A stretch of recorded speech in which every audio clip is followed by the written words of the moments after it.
TAPPSCON 2021 here with Reverend Gerome Milton. So tell us about yourself. Well, basically, I grew up in San Diego, California, and I grew up in foster care.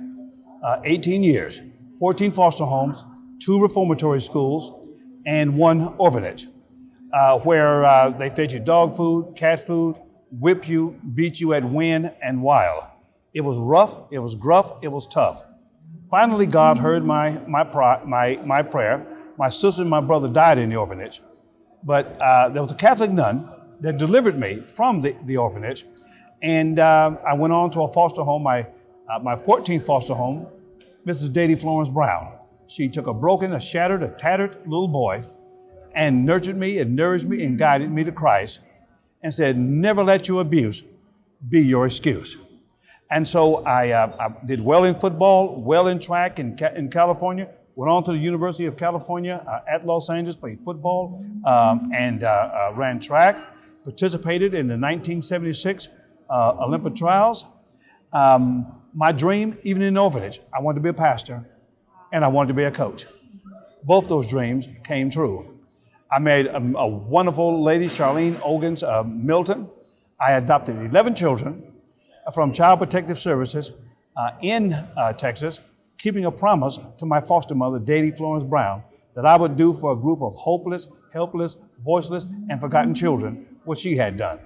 I adopted those 11 children, and then keeping the promise of the Catholic to the Catholic nun, I went to Bishop Gorman Catholic High School for 30 years.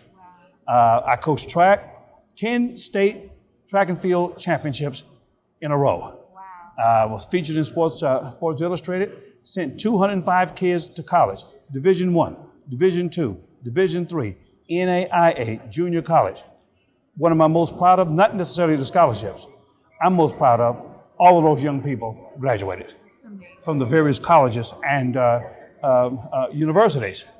And so pastoring for 32 years, stepping down after 32 years from the Greater New Pleasant Hill Baptist Church.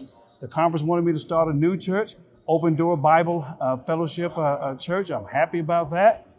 I have been in the ministry 50 years.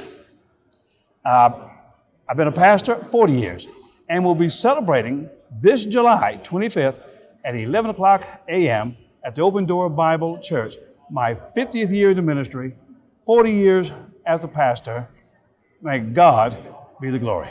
Wow, that's such an amazing story. And that leads me to another question. Do you have any advice for any current coaches, people who want to be coaches, athletes? Any advice? Yes, I do. It starts with the word passion. Is that, God calls us all to various professions. And first of all, I want to start with coaches. That, if you're coaching just, for the money or for the, I want to go from this, stay 2 years here and year and a half here, 6 months here. Look at these young men. Look at these young ladies. They're not objects, for your self-grandizement. They are people. They have feelings. They have aspirations.